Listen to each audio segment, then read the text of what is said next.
I joined Akash in 9th standard. So I joined early. I gave ANTHE in 8th standard. Pretty much a game-changing moment for me. Now I'm competing all across India.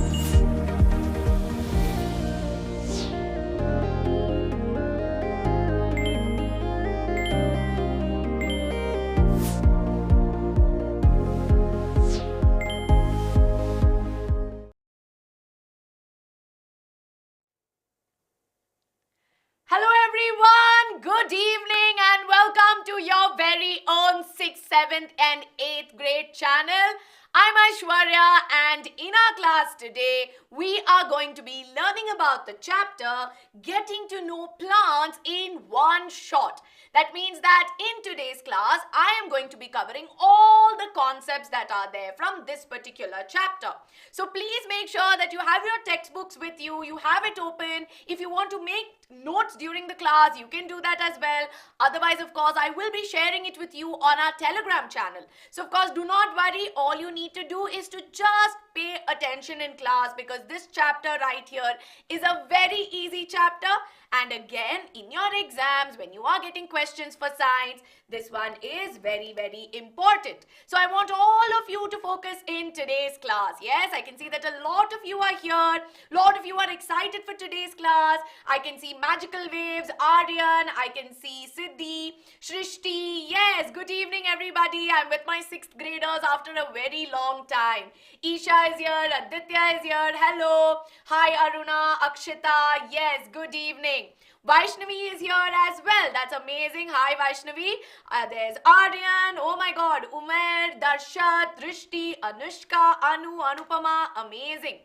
My day was great and no MRA. I am not ignoring you. I'm not ignoring any of you here. I'm very excited that all of you are part of the class. Yes, please make sure you tell your friends as well to join the class.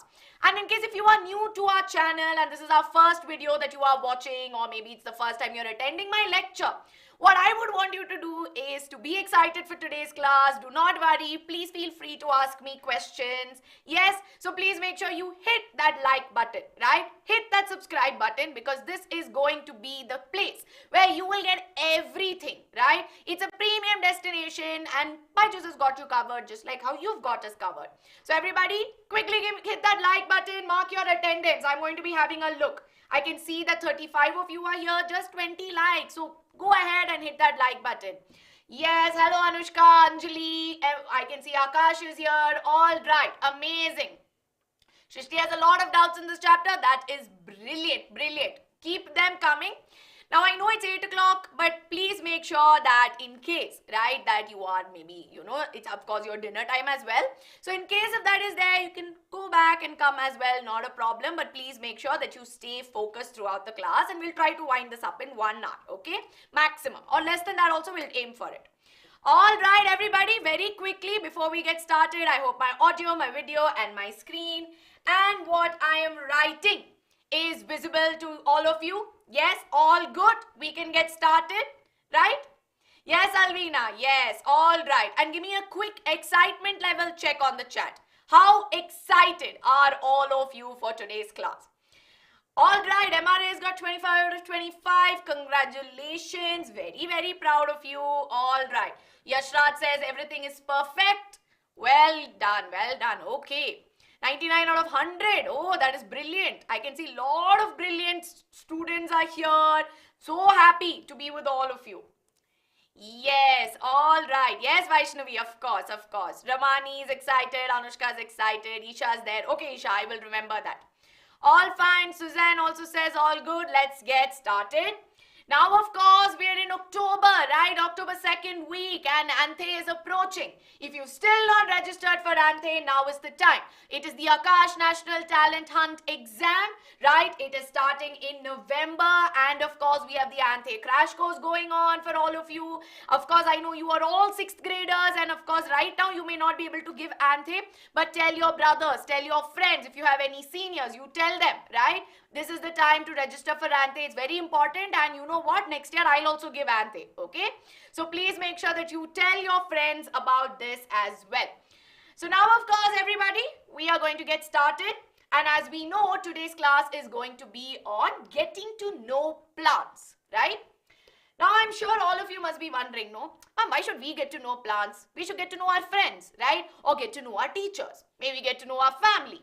Why are we getting to know our plants, right? Why should we get to know our plants? Now, if you look at our population, right? So, let's assume that we have a population of living organisms, okay? I'm talking about animals, human beings. Of course, we come under the category of of animals only. But if you take between animals and plants, which do you think is more? Do we have more animals, or do you have more plants, or do we have more human beings? What do you think?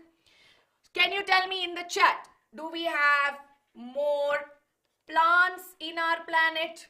Do we have more animals in our planet? Right? Or do we have more human beings? What do you think?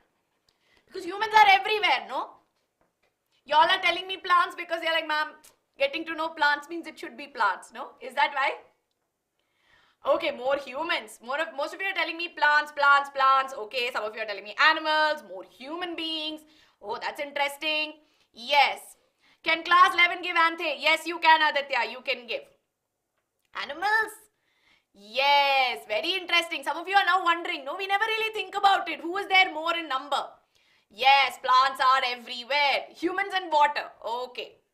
Now, interestingly, although if you look at the human population, it's crossed 7 billion. Okay, you imagine 7 billion almost we have crossed. We make up only 0.01% of the global population. And when I talk about global population, I'm just talking about amongst plants and animals, okay? I'm not counting microorganisms at this point. Apart from that, if you look at animals, animals make up only 0.4% of it, okay? 0.4%. That's all that is there. While on the other hand, when we talk about plants, like how most of you have told me, 82% of Earth is covered with plants. Or rather, like how this statement says on screen, right? It is dominated by plants. And we see that plants are everywhere, no? We find plants underwater, we find them on land, we find them in places where we might think that it's tough to exist as well. But somehow over time plants have learned and adapted to survive, right? And are all plants the same? Are all the plants the same, or some plants are different here and there? It's a very easy question, right?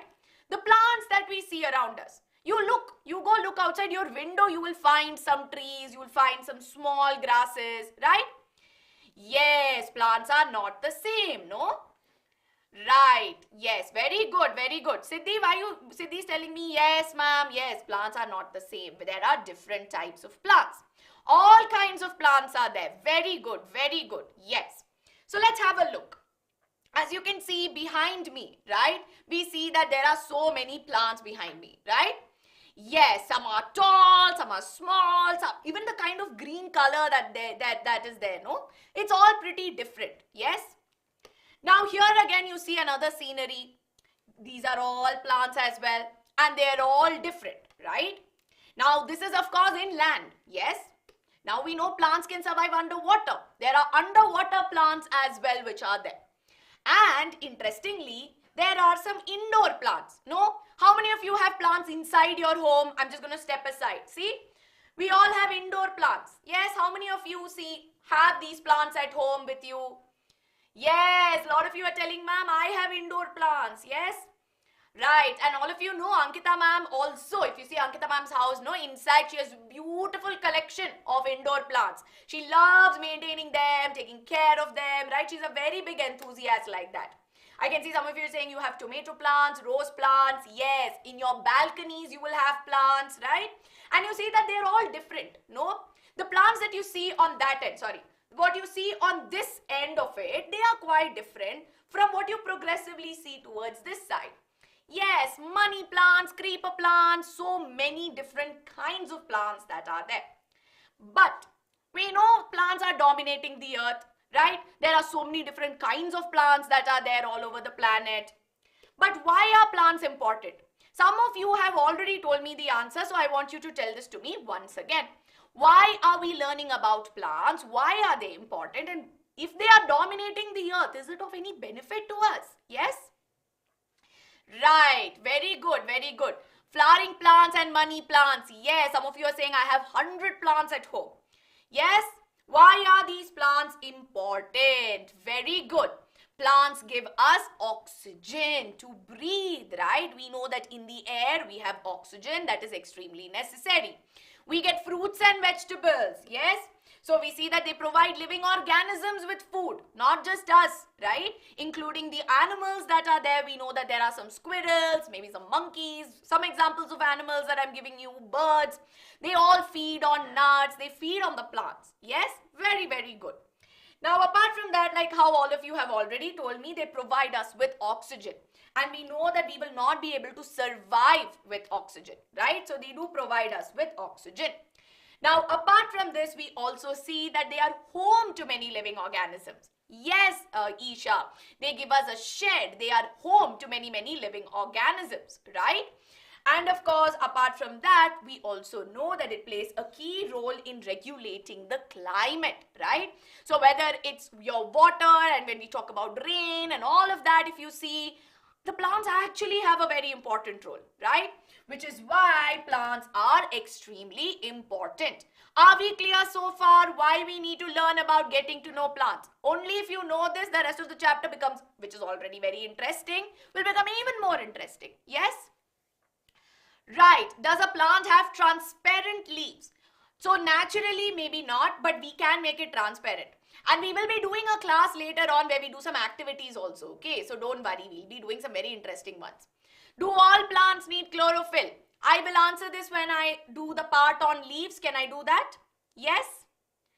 At my home, very few plants grow. Why? So it depends on the climatic conditions for the plant. Also depends on how much we take care of them, right? Yes, all right. Hello Aisha, hello Swayam's first session. Welcome to the class Swayam. I'm Aishwarya. We're doing getting to know plants. Yes, quickly everybody hit that like button and we'll get started, okay? Yes, so we're going to get started. Now we know that why plants are important, why they are necessary, and how we can start, right? How we can start with learning about plants. So as 6th graders, what you can do is you can start off by understanding the structure of the plant and its parts. Yes? And before I get started, I saw some comments which said that, Ma'am, I'm late and that's why you're not replying to my messages. Please don't feel that way. It's just that since it's a one-shot class and we have quite a bit to discuss, I'm focusing on the teaching, okay? And as and when we do the doubt board, so there are going to be doubt boards throughout the class. So when we reach the doubt boards part, we will be interacting, okay? So do not worry about it. Please don't feel I'm not ignoring you. Just focusing on making sure that your concept clarity is there. Yes? Do we need to write it in our notebook? You can write it in your notebook, but I will also be sharing it with you on Telegram. So it's up to you, okay? All right, everyone. So we're going to get started with the structure of the plant, all right? Now, when we talk about structure of the plant, we see that this right here is an example of a model plant that is there. And as you can see, we have a tomato plant with us, all right? Now, we see that the different parts of the plant include your roots, stem, leaves, flowers, and fruits, all right? So, these are some of the important parts or different parts that are there. Now, of course, an important thing that we need to understand is that there is a part of the plant which is present above the ground, right? So, this is the part that we are able to see, no? But on the other hand, we know that there are parts which are present below the ground, right? Or I can say that it is present underground, right? Now, this right here, the part of the plant which is present above the ground include your stem, leaves, flowers and fruits, right? And very accurately, like how all my wonderful students are telling me, this will make up the shoot system. Yes? So this right here makes up your shoot system. While the part that you see which is below and under the ground, right? That is what we call as the root system. Yes, very good everyone, very good. You are giving me all amazing answers. So broadly we have shoot system and root system. And let's start with the most important part, right? Let's start off with the root system. Yes? So let's first understand about roots and what are roots, okay? Now, like we know, roots mainly make up the root system of the plant, right? And we find it under the ground. Now, one of the most important functions of the root, and I'm going to write this down and you can make a note of this as well. One of the important functions of the root is that it provides anchorage. All right. Now, what do I mean by it provides anchorage? It means that it keeps the plant fixed in one place. Okay. So it keeps it fixed in one place. Now, we don't find plants walking around here and there finding food or, going and talking to other plants. They cannot move around from one place to another, right? And the reason why they are fixed to their point is because of how sturdy the roots are there, right? So, one main function is to provide anchorage. Now, anchorage is the term that you have to use, okay? And apart from that, like how most of you are telling me, it is also important because apart from just providing anchorage, they also help in absorption of water and minerals from the soil. Now, I'm writing all of this down so that you can just make a note of it and I'll be sharing it with you as well, okay? So now in this case, we see that in the soil that is there, we have water and minerals all over. And we see that the roots have the ability to absorb these water and minerals, right? So these are the two functions. For those of you who are asking me, ma'am, please read the first point. It provides anchorage, which means that it helps in fixing the plant to its spot, right? While on the other hand, it also helps in absorption of water and minerals. Yes, and because the roots are there, right, and the roots are fixing it, it also helps in preventing soil erosion. Very good, whoever told me the answer, right? So these are the main functions of the root. Anchorage means fixing. Yes, very good. It means fixing it to one place. That's why I've also written another point you can write. It helps or keeps the plant fixed to its spot, okay? All right. Which part of the plant takes food? I will tell you. Okay, I will tell you in just a bit. All right. Now, we know what the roots are there. We know what the roots are responsible for. Now, as you can see here, we have two plants with us. I'm going to call this as plant 1, right? So, this right here is plant 1 and this right here is plant 2. Can you please tell me what is the difference between plant 1 and plant 2? Yes? So everybody, in the meanwhile, while you give me the answer to this, like I said, because it's a huge chapter, right? What I will do is I will teach the concept first, and wherever you are not able to understand, I have a doubt board part coming after each and every subtopic, okay? And I will teach you once again. So we will do the doubts there. So please don't tell me, don't say that I'm ignoring you or, maybe I'm not listening to you. It's just that we will answer those doubts in that point, okay? Very good, very good. Yes, in the meanwhile, like how you've told me, the first plant, of course, is a tomato plant, right? And on the other hand, here is a maize plant or a corn plant. And in both cases, we see that the roots are different, right? There are roots in both cases, but these roots are not the same. They are slightly different, okay? So here we see that roots are again broadly of two categories. So let's have a look at the first category. Now, in the first category, when we look at the tomato plant, right, we see that in this case, there is a long root like this, right? So, we see that there's a main root, okay, or what we call as a primary root. That means that if you see, right, when you uproot it, normally when we draw roots also, we'll draw like this and then we'll do, things like this, no? So, this main part that you see, right, is what we call as the primary root. And from the primary root, we see that there is many things branching out, right? It's branching out from the primary root. We are seeing many, flary-like structures, or we see many things branching out in this manner. So these are what we call as the lateral roots. So what are lateral roots? Roots that arise from your primary root is what we call as a lateral root, right? Yes, we also call it as secondary and tertiary roots. So here, as you can see, from the primary root, the next one that is there, we call it as secondary, and of course, we have tertiary roots. And because of this presence of a primary root, we call this kind of root system as a tap root system, okay? Are we clear? This is what we mean by tap root, where there's a primary root and many lateral roots or secondary roots that are coming out. While on the other hand, when we look at maize, right, we see that in the maize, there is no primary root. Yes? So I'm going to write this down. We see that there is no primary root, which is big and huge, right? And there is, just from one point, we see many fiber-like things which are coming out. So this right here is what we call as fibrous roots. Yes, very good. So fibrous roots are those roots wherein we see that there are many fiber-like structures. So from one point, many will branch out in this manner. Yes? So this is what we mean by it. So in this case, if you see, broadly roots are of two kinds. We have primary taproot system and fibrous root system. Now that I have covered this portion, please ask me your doubts, okay? I have a doubt board section, and thank you, Teju. Whenever there are doubts, doubt board section will come. Yes, so it'll be easier, right? First you listen to it, listen to the whole concept, as in when you have doubts, I will take it up, okay? All right. Now first one I'm going to take is what is tertiary root, okay? So now in taproot system, right? We see that there is a main root, okay? This main root is what we call as a primary root, all right? Now from primary, listen to the sentence. From primary, the one that will branch out is what we call as secondary. Then from this secondary, whichever keeps branching out is what we call as tertiary. So tertiary is the third kind of branching that you will observe, okay? Does fibrous root have any main root? No, it does not have.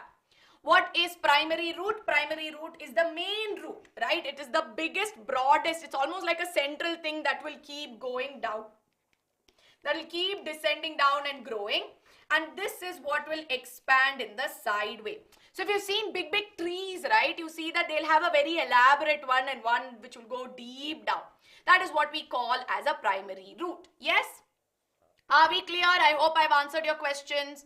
Now I saw one interesting question which I would like to, answer, because I know that this is something which will come for your exam. So what is the difference between taproot system and fibrous root, right? What is the difference between the two? Taproot has a main root, okay? So there is a main root, or we see that primary root is present. This is present. And in this case, it is absent. And we see that from one point in the stem, we see that they'll all branch out like this. Yes? Why are roots segregated into branches? Are there any kinds of roots, right? So see, in taproot system, we observe this. Or rather, see, it's not like we decided that there is taproot and then plants showed it, right? It's just that we observed this kind of thing. Yes? So we see that in the case of plants, they saw that some of them have a primary root system and there's a main root. So that is why it is important that you understand. Yes, Meera, please ask me your doubts. Ma'am, about parallel venation, I am going to do it when I do leaves, okay? Why do roots grow in different directions? Roots need to grow in different directions because see, what is their function? To hold it at one point, right? Now think about it. If you had a pen, I have my pen. If I keep it like this, is it going to stand? No, right? It's falling. But imagine I had maybe a holder, right? And it's spread across like this. Then I'm able to fix it at one point. So it's for anchorage as well that you need to explain it at one point, or it needs to be held. But apart from that, we see the branching happens to hold the plant in place and also to spread out and look for water and minerals. That's also another reason why the plants have this kind of branching, okay? Yes, what is erosion? See, erosion is when, see, this is something you will learn in soil chapter because somebody mentioned it, I mentioned this, but I will teach you nonetheless, okay? Kriti ma'am will anyway be taking this. See, sometimes what will happen, no? Maybe due to some water or maybe, due to some other activities, the fertile part or the top layer of the soil which has all the nutrients for the plants to grow, they will get eroded, okay? They will run away like this. It will be taken away. And what happens is if this happens, plants will not be able to grow properly. But if the roots are there, so erosion is when there is removal of the top layer or when it gets eroded or destroyed, right? So that's what we mean by erosion. Yes, okay, I saw one question which asked me, ma'am, potato is stem or root system? It is a modified stem, okay? Potato that we eat, it is a modified stem, yes? But sweet potato that is there is modified root. So this is modified root. Are we clear? Why do some leaves? When I do leaves, I'm going to explain this part, okay? What is anchorage? So anchorage here means to fix it at one point. Have you heard, right? We know that there is, have you seen in ships, there will be one anchor, no? And they'll put this anchor in the water so that the ship can stay in one place. Something like that. What is lateral root? Lateral root is when it comes from the side. Literally, lateral means to the side. So that is a term you see in NCRT. Explain monocot and dicot plants. Suhani, I need to finish leaves for this and then I will explain the characteristics. Okay? Alright. So are we clear? Are we clear, everybody? All doubts? Yes, Meera, I've been asking you for your doubts. Please tell me what issue you are facing. Are we clear with roots and are we clear with the function? What is stilt root? Stilt root is a type of root that we find in some plants where we see that again from one point, they will be branching out. Like how you saw in maize, no? It will be branching out like that. It's a kind of it, okay? Does every plant have fibrous root? No, every plant does not have it. Tuberous root. Tuberous is again the structure. It's tube-like. Clear, ma'am? Ma'am, not clear. You are not replying. Please ask me your doubts. Yes, please. I think I would have missed it. All right. Is there any other name for fibrous root? It is there, but we will not go into it. Okay. It's the classification of fibrous root is different altogether. Yes, I will be giving you mind maps. Modified root is when the root, for example, you have seen carrot, no? So in the case of carrot, carrot is actually a part of the plant. It's actually the root of the plant, okay? But modified means, that means its functions have been slightly changed, right? Because in this case, when we talk about, you know, when we talk about plants, right? Or when we talk about roots, they should absorb water, they should provide anchorage and fix it at one point, yes? But in the case of carrots, we see that their functions has been slightly modified, where now they have the ability to store some important nutrients, which is why now we eat this as a vegetable, which is what we mean by root. For beetroot, it is actually taproot. It's a modified taproot. Why plants are important? Plants are important simply because plants are responsible for providing us with oxygen. Plants are responsible for regulating climate. Plant work or they work or function as the living, you know, home for living organisms, right? That's why plants are important. Yes, all right. Parts of prime root or primary parts of your taproot includes primary root, your secondary and tertiary roots. Which root for trees? Most likely we see taproot system. Yes. Menti quiz is tomorrow 7 p.m. Prop roots. Prop roots are something you observe in banyan trees. Okay. So basically in banyan trees, all of you would have seen, right? So I'm just going to erase all of this. All right. So in banyan trees, if you see, no, this is very interesting. So I thought I'll do this. We see that there are some roots which grow from the stem. We call them as prop roots, all right? And we see that these roots that are there, no, they provide support, okay? So we see that they are growing like this. They are growing vertically in this manner and they provide support, yes? Some more examples, okay. So in the case of taproot, right, you can take some examples like hibiscus. You can have tomato, like I already told you. You can even give carrot as an example, not a problem. While in the other case, when you talk about fibrous root, you can give examples like maize and grass. So these are some examples. All right, okay. Not all roots are eatable. I have written examples on screen. Yes? What is root cap? Root cap is the tip, okay? At the tip of the root, you see that there's a cap-like structure known as root cap. All right, I hope that I have clarified. All of you have so many doubts on root only. We have so much more left, no? Yes, okay everybody. So can I move ahead to the next part? I will write it once again. I'm going to write it once again. I'm moving ahead, okay? What is nitrogen fixing? All right, okay. Can we preserve roots?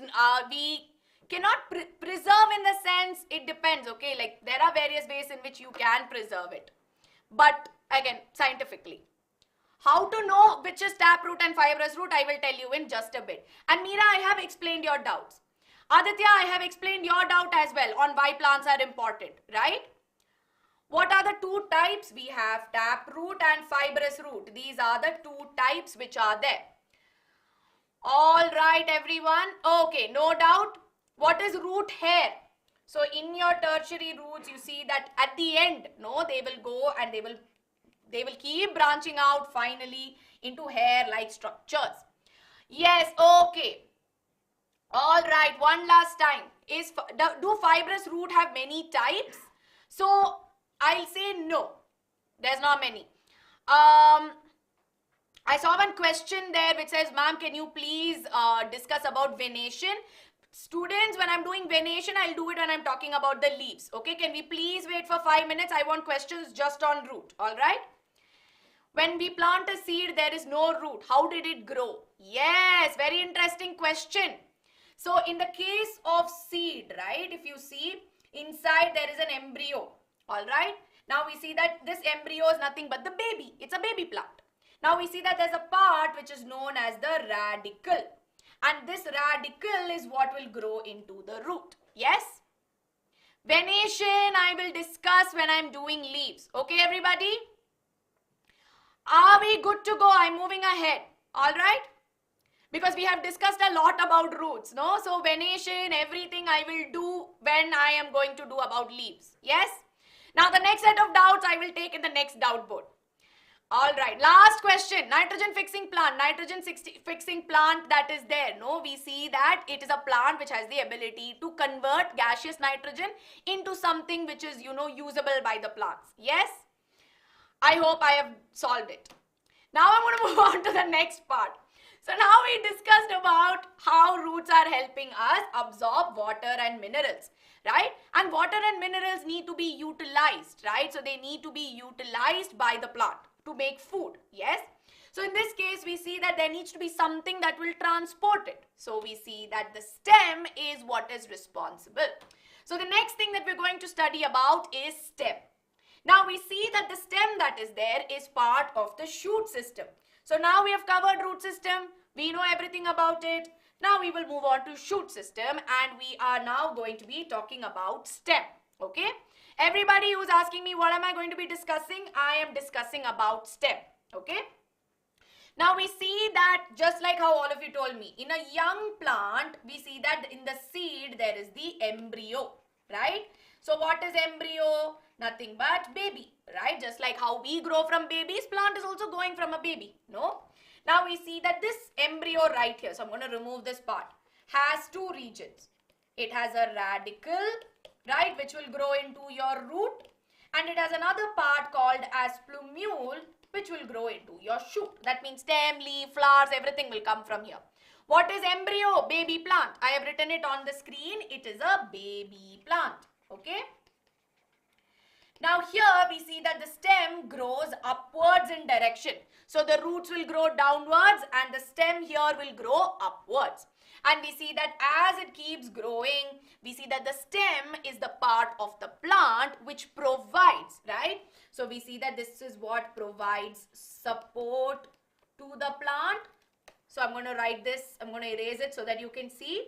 We see that it provides support to the plant and we see that it bears the leaf. So I'm going to write it on this side. So we see that it bears, or you find the leaves, the flowers and the fruits on the stem. So the stem is what is responsible for holding all of this. So we see that stem is part of shoot system.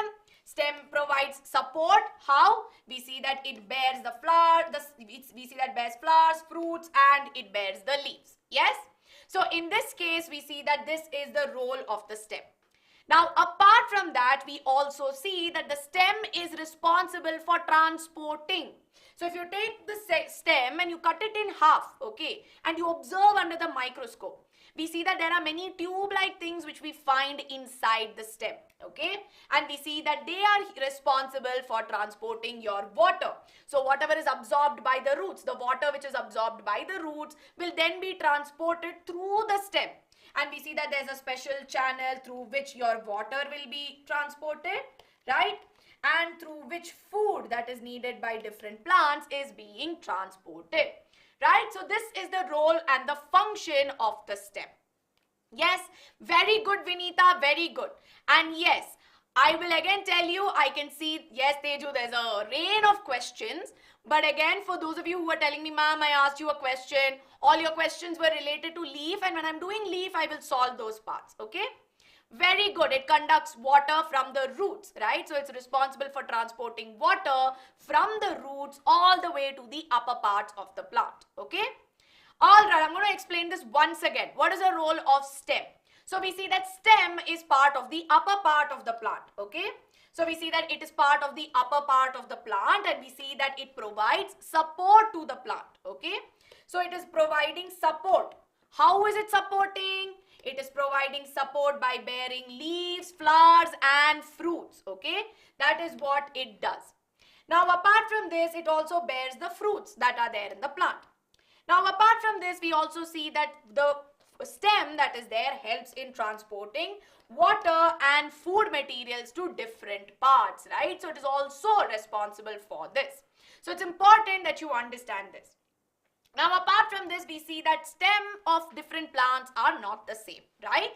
Very good, Ram Babu. Yes, it's considered as the framework of a plant. Now when we look at stems, no? If you look at a tree, so this right here is a tree. Now what do we see in a tree? We see that the stem is very thick and broad, no? We've all seen trees, right? They're very big, yes? So if you see, they are all very big and they are broad and they are wide in this manner, right? And in this case, if you see that this stem right here is single, it is very big, right? It's thick and hard and it is woody, right? Very good. I saw an interesting answer. It's a correct answer. We call this as a trunk. Very good. So this is what we mean by it. It is called as a trunk, and yes, very good. We are observing taproot system. Very good.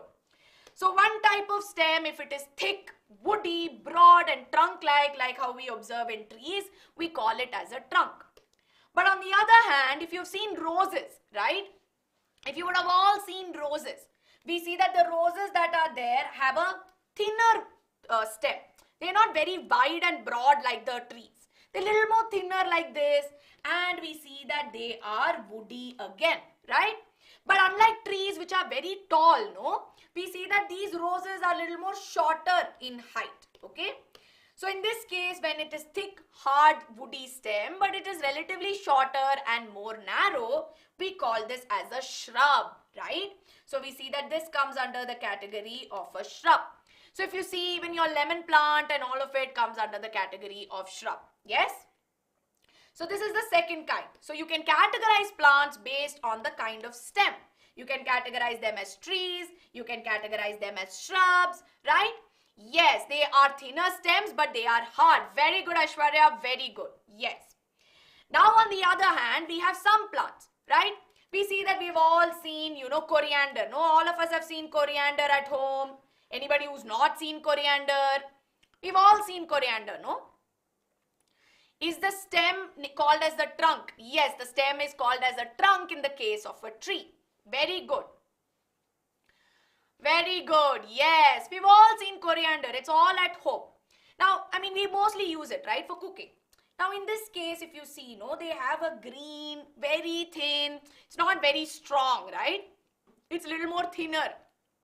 And we see that they're a little softer, not very sturdy like the tree trunk or maybe even the woody one of the shrub that we saw, right? So these are herbs that are there. So this again is very, very important. Now I actually have a fun fact to tell you here. All of us have also seen banana plants, right? We have all seen banana plants. We always say, no ma'am, banana tree, I saw a banana tree. How many of you say, ma'am, I saw a banana tree? Stuti, I will tell you, just give me 5 minutes. For those of you who are telling me, ma'am, you're ignoring me, you're not taking my doubts, please pay attention in class, and then when I do the doubt board, you bombard me with doubts, I'll answer. Yes, very good, very good. Yes, we say banana tree, but as a matter of fact, do you know banana is a herb? Because if you look at their, if you look at the stem, right, it is green, right? And of course, it's slightly different, but it will not be called as a tree because for a tree, it has to be woody, right? It needs to have that hard outer covering. The wood needs to be there. But in bananas, we don't see that, which is why you shouldn't say banana tree. You should say banana plant. Yes? So that's important to understand. Yes. Now I can see Neha's asking me about the next category of certain plants which creep on the ground, right? So in this case, if you see here, we find them creeping, and yes, Neha, they do have roots. Yes. So in this case, sometimes stems are so weak and thin that they cannot hold themselves upright. So far, all the stems that we could do was able to stand upright. But in this case, they are all creeping, no? Just like in pumpkins, or like how you are all telling me in watermelons, right? So we call them as creepers, right? So this right here is important. Now, apart from that, the last thing that is there, right? We know that the stems are weak, but we see that they grow higher, or they have the ability to climb, right? So we see that they have the ability to climb a support, right? So we see that there is a support system, or they are able to climb. Very good. Yes, like grape wine, right? Or if you see in pea plants, very good. Money plant, I can see answers coming. Yes. So in all of these cases, because they are climbing, we call them as climbers. Yes. So this is the last category that is there. Yes, so in this case, if you see, based on different kinds of stem, we can categorize them as trees, shrubs, herbs, creepers, and climbers. Yes, very good everybody, very good. Now you can bombard me with doubts. Next set of doubt rain that can come. Now again, I want you to ask me questions related to STEM, because if you're going to ask me about leaves, which I'm just going to start teaching in some time, no? Then there's no point, right? I'm anyway going to teach it to you in 5-10 minutes, so you can just patiently wait. Rituraj is my new student. Welcome, Rituraj. Shrishti, bananas are herbs. Yes, banana is herb. It is a herb. There are some plants, very good, very good. See, there are some plants, like how Vinita is pointing out to me, like algae mosses, which don't have a proper stem. How do they take it? How do they get, the transport, right? See, in the case of algae, we see that they are underwater. So what they do is, if there's an algae like this, I'm just roughly drawing it, we see that they will directly take it up from the surroundings, okay? But in the case of mosses, similar thing happens in mosses. They don't have a proper transporting system, okay? So we see that there is no transporting system in them. So what will happen is, as and when they take it up, they will absorb it, right? So which is why we normally find them close to water bodies, so that their whole body can take it up. And their body in itself will be very simple. It will not be very complicated like how we discussed. Ma'am, I did not understand creepers. See, creepers and climbers. No, we see that the stem is very weak. Stem is so weak, it can't even stand up straight. You think about maybe a rope, right? Or if you think about maybe a loose thread-like structure that is there. If you put it here, right, if you put it in this, if you just leave it as it is, we see that it will just be lying. It will creep on the ground. It will be like this, creeping on the ground. So very weak that it cannot stand upright. And even if you give it a support, imagine I put one rod and I say, okay, climb around the rod. It will not be able to do. Which is why we find them creeping in the ground, right? Which is why we call it as a creeper.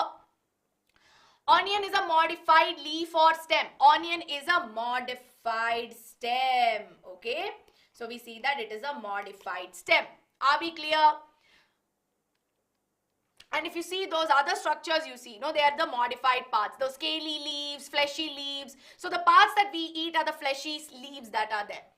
Okay, stem have green pigment. Yes, sometimes they do.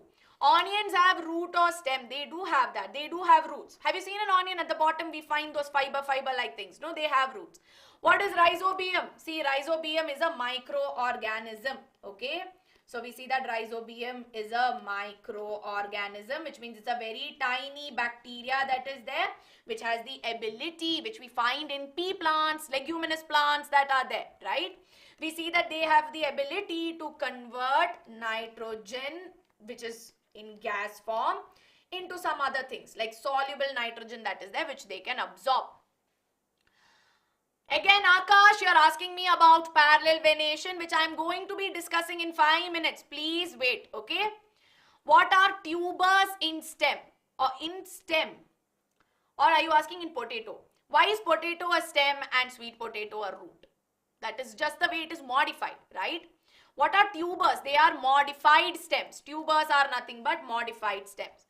Climbers need support to grow. Yes, they require support to grow. Is strawberry a creeper? Not exactly. It is another kind of modified thing that is there. Okay? Yes, Alvina, I can see. Akash, I have solved it. Yes, ask me your doubt. Ma'am, spinach. What? Algae is what kind of plant? Algae is a very simple kind of plant. Menti quiz tomorrow. Lily stem is called, I think lilies are herbs. But I'm not sure, okay? I'm not sure of this answer. Algae is what kind of plant? I'm not sure about passion fruit, Neha. I'm not very sure. I can check it out. You can drop this in the comment section. I'll let you know. I'll have to, cross-reference once. What is nitrogen fixation? Is when you convert gaseous nitrogen into a soluble form. We call this as nitrogen fixation. Are we clear? I can see annual, biennial and perennial. See, annual, biennial and perennial plants. Now, annual plants are those, I think, which flower once in a year, right? Biennial is perennial is seasonally when they do that. Yes? All right. China rose is herb. No, China rose is shrub. And I saw one more, ma'am, spinach is what kind of plant? Spinach is a herb, right? Because look at the stem. They are green, weak, right? So we know they are herbs, right? Yes. Do creepers have fibrous roots? Not all creepers. Maybe some of them might have. Why is that is the chemical formula? Ma'am, teacher said plants take oxygen. Yes, plants are also living organisms. They also need oxygen, no? So they also require oxygen, okay? All right, okay everybody, are we clear? What is China rose? Nothing but hibiscus, another name. We all know it as hibiscus. Yes, okay, are we clear? All of you are asking me so many doubts today. You've come full flared up. Are they the same? No, they are not the same. They are different. Potato and sweet potato are different. If you just, search online, you will find the difference between the two. Tomorrow, 7 p.m., getting to know plants, Menti, okay? Okay, I have answered most of your doubts. Yes. Difference between, I have already answered this. Do creepers have stem? Yes, they do. They do have stem. What are you asking me about, Tanya? I'm not very sure. Okay. Are we good to go? Give me a quick excitement level check and I'm going to get moving. See, it is already 8:45. I'm still in STEM. We have leaves, we have flowers, and we have to quickly look at roots also, okay? Yes, node. Okay. Node is a very interesting concept. It's not there in NCERT, but I'll still tell you. See, in a stem, we see that there are points from which maybe a new branch will come, right? Or maybe a leaf might arise, right? So this is what we call as a node. So a node is nothing but a point from which a new stem, leaf, flower or whatever will arise, okay? Internode is the space between two nodes, okay? So internode is nothing but space between two nodes. Plants take in both carbon dioxide and yes, they do. Internode space between two nodes, yes? And for those of you who are asking me, yes, all right. Sweet potato and potato, you can have a look online. You'll see the difference in structure. See, like I told you, potato is a modified stem. Sweet potato is nothing but a modified root. Apical bud is the bud which is present at the apex, right? That's what we mean by an apical bud. Climbers, yes, climbers have roots, yes. They climb with support, but they still need water and all, no? So they have to take it. They need roots. Just that, even if root is there, stem should also be upright. If stem is not able to do it, it will fall down. Right? Think about it if you are sitting. Okay, you are sitting, but the top part of your body is like this on the side. I know some of you, yes, quickly I'm moving to the next topic, which is a very important topic, right? I know I'll make a separate class for doubts, okay, but you all want me to answer your doubts. Otherwise, you'll be like, ma'am, you're not answering my doubts, you're ignoring me, right? All of you will tell me this. So now, most important part which all of you have been asking me today, which is all about leaves, right? The most important and interesting part of the plant, which we find as the part of the root system. Now we know that leaves are mostly green in color, right? They come in different shapes, they come in different sizes, right? Very, very important to the plant, right? So first let's have a look at the structure of the leaves. Alright, so let's take one single leaf and let's have a look at its structure. Now, like I told you, leaves come in different shapes and different sizes. Now, we see that the top part, right? So, if you see here, this part or the tip of the leaf is what we call as the leaf tip, or sometime you might also read it as leaf apex, okay? Apex is nothing but the tip of the leaf that is there. Now we see that the rest whole surface that you see right here, no, which I'm highlighting in green, as you can see, right? If you see the whole thing right here, we see that this whole part is what we call as leaf lamina, or what we call as the leaf blade. You will also hear this term, leaf blade or leaf lamina. And inside we also see that there is the center structure. So whenever you draw leaf, you will first do this and then you will do this, no? So this part that you see right here is what we call as a mid-rib. So it is in the middle, so mid-rib, okay? And we also see here that from the mid-rib, we see some branch like things coming out, no? So when we draw, we'll do all of this, right? In art class, we would have drawn all these things to show leaves, right? So here in this case, we call them as veins, okay? And from when the veins will further branch out into tiny branches, we call it as veinlets. And as you can see here, this is nothing but the veinlets. They're all very, very tiny. So what is leaf lamina or leaf blade? I'm going to explain this once again. Leaf lamina or leaf blade is the surface of the leaf, right? So we see that this right here is the surface of the leaf that we see. And last but not the least, we see that the leaf will be attached to the stem, no? And it is attached with the help of petiole, right? So yes, very good. The surface of the leaf, the flat green part is what we call as leaf blade or leaf lamina. So these are all the different parts of the leaf, right? Now what are stipules? Stipules are sometimes these, structures which are present at the base of the petiole. That's what we call as stipules, okay? All right. Now, of course, now we know the structure of the leaf, right? But what is the role of the leaf, right? Why do we have leaves? Yes? So like a lot of you are telling me, leaves play a primary role in making food for the plant, right? And leaves are very, very important. But before I go ahead, I need to tackle a question that most of you are asking me, right? I will quickly answer that question as well. Can you explain once again, structure of leaf? Okay, I'm writing this heading. What is the structure of the leaf? So leaf has important parts. Okay, we see there is petiole, which is a stalk-like structure that attaches. I'm going to write it down so that you all can write it as well. Attaches the leaf to the stem. Okay, so this is like a stalk, all right, which will connect the two. Now, of course, you have leaf blade or leaf lamina, right? So we see that this right here is the portion, right? So this is the surface or the flat part of the leaf. So this is what we see. Now then, of course, you see here you have leaf tip or leaf apex, which is nothing but the name that is there. It is the tip.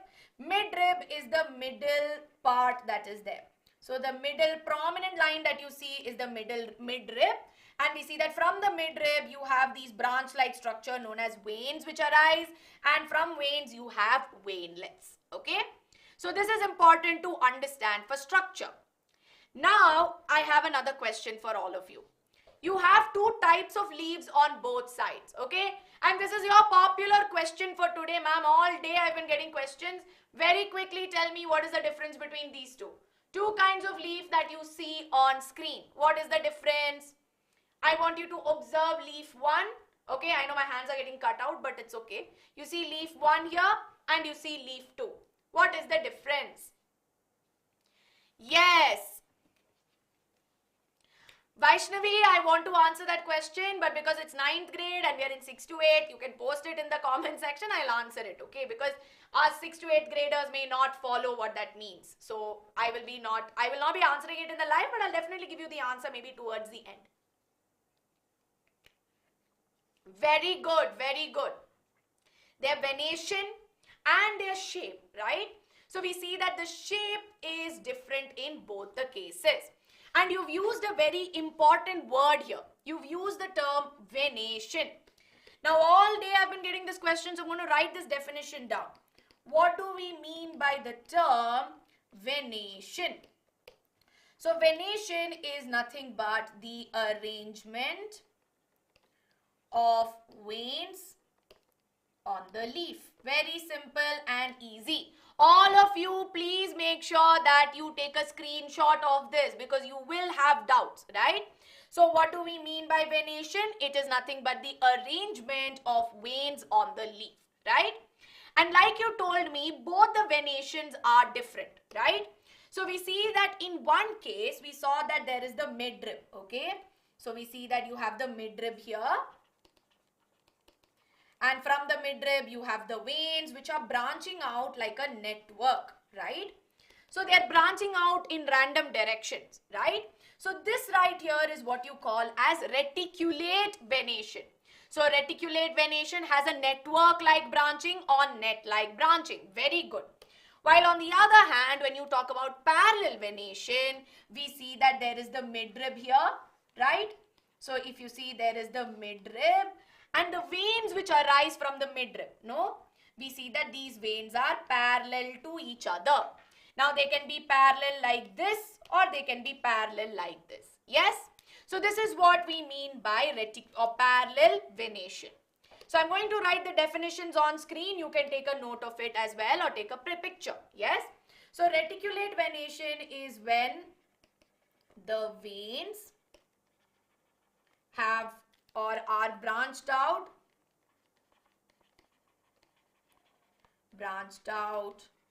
like a network, right? While in parallel venation, veins are arranged parallelly, okay, or parallel to one another. Examples here would be grass, banana plant, right? And in this case, when you talk about reticulate venation, you can write hibiscus and rose. Okay? This is very important to understand. Very good. They are distributed forming a network. Yes? Now, for those of you, another important point to understand, right? We see that plants which have reticulate venation will show taproot system. Okay? So this is the link that you will make. If you look at the leaves, you see a reticulate venation, you will know that this is taproot system. Okay? While in parallel venation, when they are parallel to one another, we see that they will have fibrous root system. Now, important to remember this because they will ask you questions on this. Okay? So are we clear with venation and what are the two types of venation and how it is linked to taproot and fibrous root? Are we clear, everybody? Give me a quick thumbs up on the chat. Yes, all right, everyone. Give me a quick thumbs up. Yes, very good, very good. All right, I know we're slowly, moving into 9 o'clock. Some of you are feeling sleepy and all of that.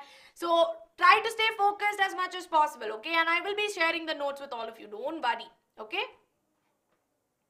Very easy this is. One last time I'm going to explain, right? Venation, that is there is the arrangement of veins in a leaf, right? And broadly we have two kinds. We have reticulate venation and we have parallel venation. In reticulate venation, they are branched out like a network from the midrib, right? While on the other hand, in parallel venation, veins are arranged parallelly, right? So examples being hibiscus and rose for your reticulate venation, and for parallel venation we see here that it is grass and banana. Okay. Now of course we see that so for those of you who are asking me, ma'am, why is it? The thing is that is the observation that we have made, right? So Akshita, like you were asking me, It's an observation that is made that most plants which have reticulate venation tend to show taproot system, right? While in parallel venation, they are showing fibrous root system. So that's an observation that is made, okay? In fibrous roots, there is no primary taproot, okay? I can see that some of you are telling me, ma'am, it's there in that. No, it is not. So now we know venation, we've learnt about this. Now very important part which a lot of you are asking me, ma'am, function of leaf. What is leaf doing? Why is it so important? Now see, plants have a very important ability, right? We see that plants that are there have the ability to prepare their own food, right? And we see that this process by which they prepare their own food is what we call as photosynthesis. Very good. Yes, that is what we understand as photosynthesis. Now, what do I mean by photosynthesis? It means that these plants produce food in the presence of sunlight. So some of you are like, ma'am, plants will make food in the night. No. Plants cannot make food in the night, okay? Plants need sunlight. If sunlight is not there, plants are not going to be making food. So this particular process of photosynthesis takes place only during the day. Yes, leaf is the food factory of the plant. Now, how does it make its own food? Now, if you remember, no, plants had absorbed some water, right? It absorbed water and minerals, right? So we see that it will take this water from what the roots have absorbed, it will take it through the stem and then it will take it to the leaves, okay? Now we see that water is one of the raw materials, alright? So we see that water is one of the raw materials. Now it also requires carbon dioxide. Very good, Rida, very good. So it requires carbon dioxide. Now this carbon dioxide will enter from the outside, right? So we see that carbon dioxide is a gas that we find on the outside. Now from the outside, it will enter into the leaves through small openings known as stomata. Yes? So we see that stomata looks something like this, as you see on your screen on top right here. This is a stomata, okay? And we see that carbon dioxide from the outside will enter. So here we see that carbon dioxide and water will combine, they'll undergo some chemical reactions, right? And this will happen in the presence of sunlight, okay? And of course, chlorophyll. So we see that there is chlorophyll. Now what is chlorophyll? Chlorophyll is nothing but this green color. The green color of the leaves is because of chlorophyll, right? Which is why we see that in this presence, it will prepare its own food. And as a byproduct, no, we told, right, our plant is giving us oxygen. As a byproduct of this, it will give out oxygen. Yes? So we see that it helps with the process of photosynthesis and also helps with exchange of gases. This entry of carbon dioxide, exit of oxygen, all of that is exchanged, right? Ma'am, do all plants have roots? No. There are some plants without roots, like your algae, which is a type of plant, right? Or if you look at mosses also, they don't have true roots. They have root-like structures, but they don't have roots. Okay, Gagan, all right. Okay. So this is the function of leaf, okay? So these are two important functions, all right? Now, another very important function what it does is that, see, root is absorbing water. Water is needed for photosynthesis. Now, do you think roots will exactly measure, I need, 5 ml of water, so I will absorb 5 ml of water, then I will send it to the leaves. Leaves will exactly use it and then it will prepare. No, right? Leaves are not going to be doing that, no? The roots are not going to be doing that. Roots don't have time to sit and measure how much water is there. But rather, roots will just keep absorbing water, okay? They'll keep absorbing and they'll send it to the leaves. Now, what happens is that most often than not, they have a lot of extra water, okay? So we see that there is excess water. Now in our body or in living organisms, anything which is excess, right, which is not required, they just want to get rid of it. There's no place in the plant only, like they'll be like, why am I having all this extra water? I'll just get rid of it. So what happens is they get rid of this excess water. In what form? In the form of water vapor, right? So they will get rid of this excess water in the form of water vapor. Yes, and this process also happens through the stomata, because stomata is what is present in the leaf, right? It's an opening which is there. So all this excess water will go out. And this right here is what we call as transpiration, right? So what is transpiration? Transpiration is nothing but the loss of excess water, okay? Not the water that's already there.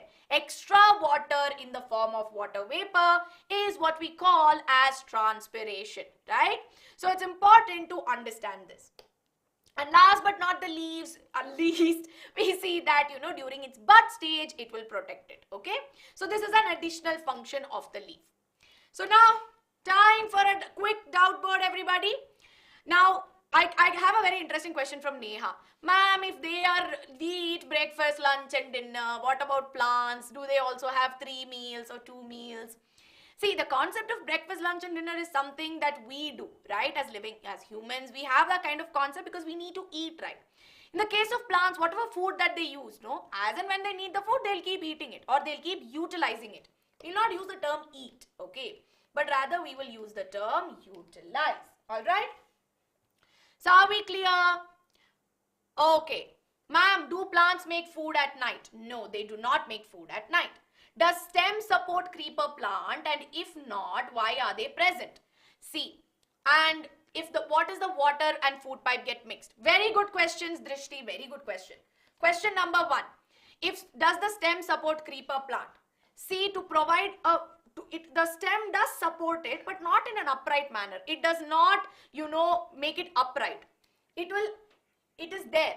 But the stem, even though it is not technically providing a lot of support, why is it still there? Because it has to bear the leaves, the flowers, right? And the fruits. No, where else will these things go? They'll be like, oh my God, where to go if stem is not there, right? So which is why they are necessary. Yes? Second question, what if the water and food pipe gets mixed? It will not get mixed. That is how the plant is designed. It will not get mixed. Is it harmful to give more and more plants? Yes, it's actually harmful, Anushka, because the more and more water you keep pouring in the roots, sometimes it will get clogged, okay? And sometimes too much of water can also destroy the roots, which is why it's important. Yes, chlorophyll, please. Chlorophyll is a green leaf color. It is a green color pigment which we find inside the leaves, okay? Ma'am, which part is having stomata, upper or lower? Lower part will have more stomata. Upper will have few, okay? All right. Does carrot have other parts? Yes, it does. It does have other parts, right? Just that structurally it will be quite different. What are stomata? Okay, once again. See, if you take a leaf, we see that on the underside of the leaf. So if this is my hand is a leaf, this is the top part, okay? This is the under part, right? So we see that on the under part, you will find many dot or many pores, I would say, not dot, but you will find many pores or small tiny hole-like structures or openings, you could say. We are science students, we should not use unscientific words just for you to understand. I'm saying that there are small openings which are there. Now these small openings that are there, we see that through which things will enter and exit. And if I zoom closely, it will look something like this. So this is that opening I was telling you about. So this right here is what we call as the stomata, or the opening is what we call as a stoma, right? And we see that things will enter and exit through this. Leaf lamina.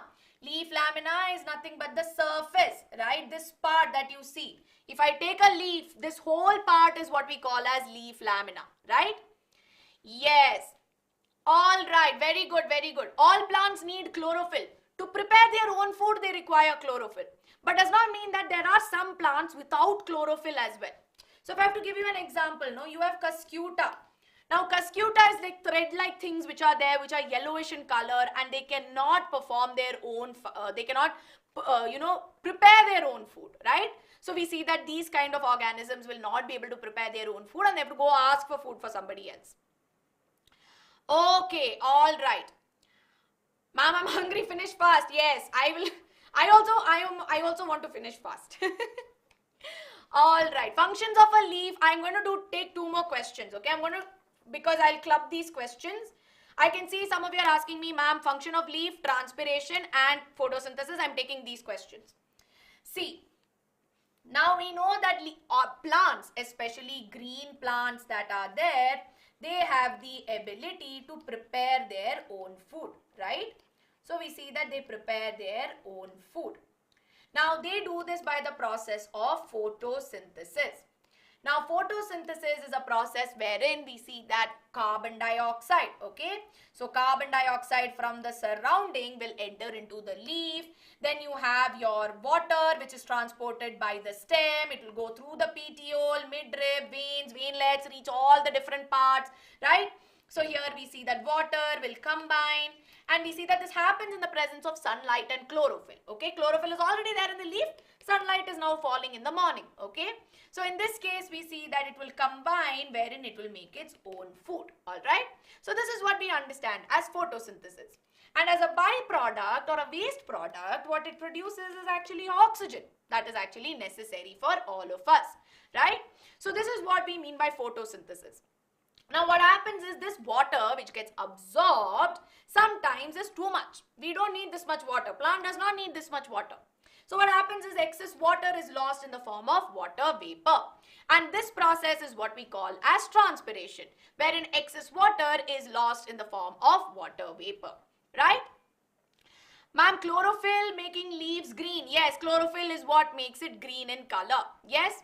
What if we put a cold region plant or tree in hot region? It will not survive. Actually, see, plants relatively would be able to survive, but very hot regions like desert and all, it will not be able to survive. It is not better to water plants in afternoon.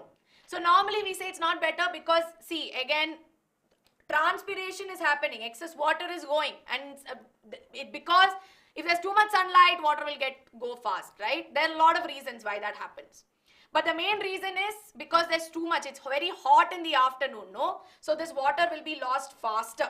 That's why in the afternoon, if you see, they'll be droopy like this, even if you keep putting this. I have explained leaf blade, Tanya, I've already explained. King, I have also explained your question. You can just rewind and watch it, okay? Now quickly everybody, in the next 10 minutes, let's try to wind up, okay? Next part is very easy. So we've looked at root, stem, leaf, yes? Why is chlorophyll? That's just the color. It's like asking why is red in color, no? It's just how it emits green color basically, alright? Yes, it is correct, Bhagyadar, it is correct, yes. All right. So now we are going to look at flowers, okay? So we have looked at root, we've looked at stem, we've looked at leaf. Now we're going to quickly look at flowers. Now when we talk about flowers, no, what's the first thing that comes to your mind? Very quickly. When I talk about flowers and I ask you, what are flowers? What would you tell me? Yes, everyone. So now I'll take doubts again in the next doubt board, okay? I want all of you to focus. Chlorophyll is pigment or not? It is pigment. Okay. When we talk about flowers, everybody? All right. Okay. Rose. Yes. Very good. Very good. You're giving me some examples. So when you say flowers, there's rose. Some of you might tell me hibiscus, attractive. Yes. Very good. So when we talk about flowers, right, we know that flowers are nothing but the attractive parts, right, or the bright parts that are there. Yes, sunflowers, lilies, they all have beautiful flowers, no? And as you can see here, there are so many beautiful flowers that are there. Yes, flowers are the most attractive parts of the plant, right? So they are the most attractive parts. Now, apart from being attractive parts, like how Anjali is telling me, it is also the reproductive part. Now, what do I mean by reproductive? So, this is what is responsible for making, right? It's what's responsible for making fruits and seeds. So, this flower right here will eventually become into the fruit, right? So, that's what's going to happen. So, let's quickly look at the structure of the flower. Now, when we look at the flower that is there, we see that at the bottom, we observe these green leafy-like structures, right? I'm sure all of you would have noticed. So, we see these green leafy-like structures that are there. These green leafy-like structures, I'm writing it on the screen. These green leafy structures are nothing but the sepals, okay? So, these are the sepals. Now, what does the sepals do? What is the function of the sepals? So, these sepals protect the flower. So, they protect the flower, during the bud stage. So when they are buds, no, when they are small buds, they will protect the flower, okay? Now we see that apart from this, because they are green and leafy, sometimes what they also do is they help in preparing food also. Anything which is green and leafy, you can think about it and talk about photosynthesis, okay? So I'm sure in the case of hibiscus, hibiscus is the most common plant that is there, no? You would have noticed all of these structures that I'm highlighting. How many of you have seen this? Yes? I will tell you, Shobh, just give me 2 minutes. I will tell you. Thank you, Indraneel. Thank you. How many of you have noticed what I'm highlighting on screen? Yes? Very good, very good. All right. Okay. Yes, these are what you will observe. They are nothing but the sepals. So next time when you see a hibiscus flower, you know that the part that I am highlighting are nothing but the sepals, right? Now on an Olympiad level, I'll give you some extra information. This is for your Olympiads, okay? Because they may ask you, and today if you have attended Ankita Ma'am's class, you'll have noticed. So all these sepals come together and they form something known as calyx, okay? So it's like a group name. So if this is a single sepal, all my sepals come together and they will form something known as calyx. Sepals can do photosynthesis. Yes, if they are green and leaf-like, they can do photosynthesis. Now the next part, which what actually makes a flower very attractive, are the petals.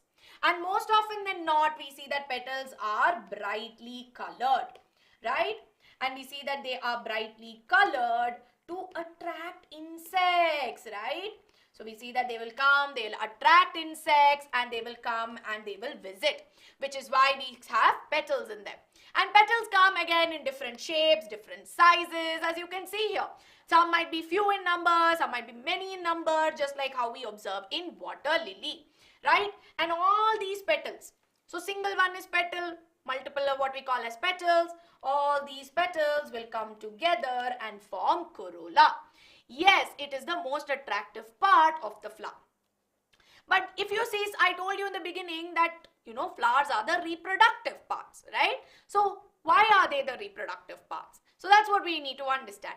And Miraj, yes, in some cases they can be green also. They can be green.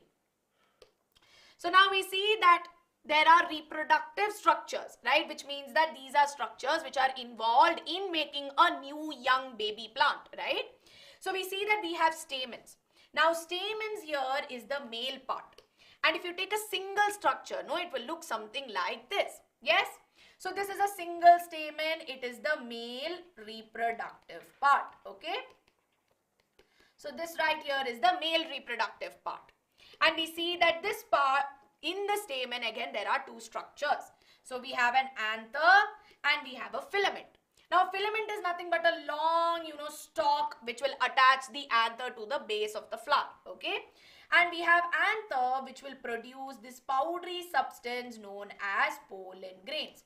So it will produce this fine powdery substance known as pollen grains, and this pollen grain is what is very, very important for reproduction. Okay? Yes, very good. While on the other hand, we have the female reproductive part. Yes, so we have the female reproductive structure, which is what we call as pistil, right? Now in the case of pistil, we see that there are three parts. We have stigma, style, we have ovary and ovules. So this ovary here is the bulged structure that you see at the bottom, and inside are many, many ovules, okay? And these ovules are again important for reproduction. Now what happens is that so some of you are asking me, ma'am, what happens? How is flower getting converted to fruit? So you see there are many in-between processes, okay? But one important process you need to understand is that there is some fusion of reproductive structures or fusion of reproductive cells. See, this is extra information, you don't need to worry, okay? When these reproductive cells will come together and fuse, we see that it will result in the formation of a young baby, right? Or a young, what we call as a zygote. Don't need to go too much, but basically after this fusion is when your embryo is formed, and you see that, various changes. Post the fusion, various changes will happen to the flower. Petals will fall off, every other unwanted part is there. You're left with only ovary, okay? And when this ovary is there, we see that this ovary is what will develop into the fruit. So the ovary that we saw in the case of the pistil, right? The ovary will develop into the fruit, and that ovule that we saw, no? Ovule will become seed and it will be inside. Yes? And we call them as true fruits. Yes? So are we clear? Very good. This fusion is what we call as fertilization. Very, very good. Pollen is male part. No, you say stamen is male part, and when we talk about the pistil, it is female part. Okay? And finally, we know that the seeds will germinate, right? So when you put the seed, it will grow, and that's what gives you a new plant. So with this, if you see, we've covered the whole chapter. Any doubts so far? I saw some doubts in between. So very quickly, everybody. This class has gone on for more than 1 hour. I know I did not expect the amount of doubts that came in between, right? I did not understand stamen and pistils. See, stamen is the male reproductive structure. Okay? So this is the male reproductive structure. Now we see that stamen has anther, which is the top portion. You see it is bilobed and it has filament. Now, we see that it will produce something known as pollen grains. Okay, there are some powdery, substances that you see. Now, this pollen is what is involved in the process of reproduction. I told you some fusion takes place, no? Pollen has a role to play. Similarly, if you see, we have pistil. Okay, so we have pistil. And pistil has stigma, it has style, and it has ovary. And inside it will have ovules, okay? So I'm just going to quickly draw a rough one. Now this ovary and this ovule that is there, no? This also has a role to play in that process of fusion, okay? Now what happens is that once that fusion happens, we see that all these other parts will fall off. And this ovary will become the fruit, right? And the ovule is what will become the seed. So are we clear? What is vegetative propagation? So when we don't use seeds, but say I take a part of the root or I take a part of the stem and then I grow it, that is what we call as vegetative propagation. How does pollen grain goes to stigma? Pollen grains are transferred to the stigma by a process known as pollination. Okay? How many types of roots are there? 2 types of roots are there. Yes? What is the process? That fusion of the structures I told you, fusion of reproductive cells is what we call as fertilization. Does ovary change into fruit? Yes. Post-fertilization, it will happen. Ma'am, is that all we need to understand? That's all you need to know. Nothing more for 6th grade. Okay? All right, everybody. Are we clear? Why do trees have bark on them?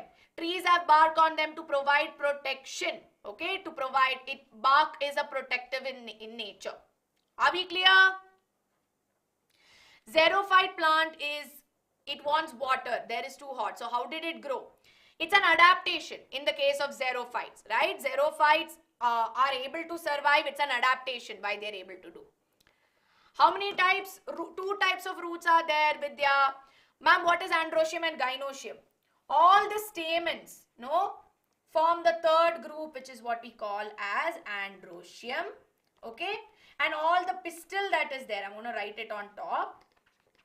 The pistil form the gynoecium. Okay. Hypogeal and epigeal germination, if I start taking that, it will be, Shubh, is it okay if I give you the answer? Because I understand that it's beyond NCRT, right? So I hope that I will, clarify your doubt. I have a summary slide, I'll just use that. See, hypogeal and epigeal. Epi means above, hypo means below, right? So based on where the cotyledons are placed during germination is what we call as hypogeal and epigeal germination. Menti will happen tomorrow 7 p.m. Okay? So students, with this I'm going to be winding up, right? So today's class, if you see, right? What is the meaning of creep? I think you meant creeper. Creep is something else. Creeper is a plant which will creep on the ground. Like it will go at the base. Yes? Yes, of course I teach class 8. Please go check out my videos on the channel. Is there real wood inside the bark? See, the tree trunk in itself is the wood, right? Because it's hard and sturdy, right? So I hope the bark is on the outside, wood is there on the inside. Okay? True fruit is my drought. True fruit, okay, I'll go back to that. I think I didn't go deeper. True fruit is a fruit which develops from the ovary, right? But on the other hand, we see that there are some fruits, like in the case of apple, no? We see that it's not really the ovary that grows, but it's from the other plant that grows, yes? Which is why we call them as false fruits, right? So there is true fruit and false fruit. Thank you, Nivedya, thank you. But I think we're coming to the end, so I'm going to quickly wind up. So in today's class, we started off with learning about important ones, right? So we started out by learning about importance of plants. So we started with learning about the importance of plants. Then we learnt about parts of plant. Yes, so for those of you who want to make a mind map right now, you can do this. So we learnt about root. Yes, we learnt about function of root as well. Then we learnt about the two types of roots. We learnt about how there is taproot and how there is fibrous root. Now after this, we also learnt about the stem. We learnt about the function of the stem. We learnt about how there are different plants based on the types of stem. So we saw that there were trees, there were shrubs, right? We have herbs, then we have creepers, and we have climbers. Then next what we did, we learnt about leaf. Yes? So the leaf, we learnt about how we learnt about its structure, the different parts that are there, right? Then we also learnt about venation and how we have reticulate and we have parallel venation, right? And then we also learnt about the functions as well. Then after this, we learnt about flowers. Yes, we learnt about the structure of the flower. We saw how it has sepal, it has petal, it has we have stamen and pistil. Yes, and we learnt about fruits. Yes. So this is a basic summary for all of you. You can take a screenshot and we'll do a separate class on mind map as well, right? So very quickly, I hope that you have taken a note of this. Here's a quick homework question for all of you where I want your answers in the comment section, okay? I will be checking it. I'm going to be replying to your comments. Please make sure that you do it. There are two parts, okay? If a plant has fibrous root, what type of venation will its leaves have? Part 2 being, if a plant has leaves with reticulate venation, what kind of roots will it have, right? So please make sure that all of you give me your answers in the comments. I can see Parminder has a doubt, but Parminder, because we are running short of time, I request you to post your doubt in the comments. I will answer it. Or else tomorrow at 7 p.m. I'll be coming live with a mentee quiz for getting to know plants. And you can ask me your doubts there and I'll clarify all of it, right? Because you know that BYJU'S 6 to 8 channel has got you covered no matter what, right? So please make sure that all of you hit that subscribe button, hit that like button to show us your love, right? So it's important that you show your love by making sure that you do these three. Share it with your friends. Tell your friends that, hey, you know what? In 6 to 8 channel, we make sure that we give you everything that you need, right? We try our best to give you as much as what you require. So please make sure that you tell your friends also to come tomorrow, okay? Homework question, you can just go back and rewind because I'll have to wind up now. Thank you so much, everyone. Yes, last one, function of flower. Flower is the reproductive part of the plant. It helps in reproduction to make the young baby plant that is there, right? Thank you so much, everybody. I know it's late, right? It's already 9:30. Thank you so much for staying put. Thank you so much for being the best bunch of students I could ever get. Hoping to see you very soon again. Bye-bye and have a nice day.